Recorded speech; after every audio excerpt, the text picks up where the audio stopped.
Good evening, friends and family. We have been on a long journey, either physical or mental, but it has left us the wiser. We are starting to see the big picture. A powerful ally will help you achieve your goals. Believe in yourself and open your arms to receive. You've prayed for help, now be open to accepting it. Beware of greed.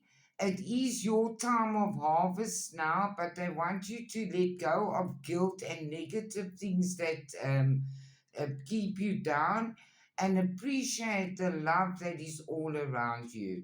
There are improvements underway already in your life. Someone will try and make you do something against your will, but you must follow your own narrative.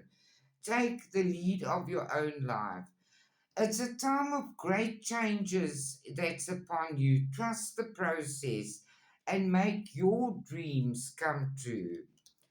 Your loved ones are showing you signs from the heavens and they want to reassure you that you will be okay. They want you to know that you're never alone and they also want you to pay attention to your health. They want you to expect the unexpected and trust the magic of the universe. They want you to know the magic works through you. You are being looked after by the heavens, and something you've always wished for is coming your way. And they say it's something beautiful is coming of all this. Have a lovely evening and a good night's sleep. I love you all.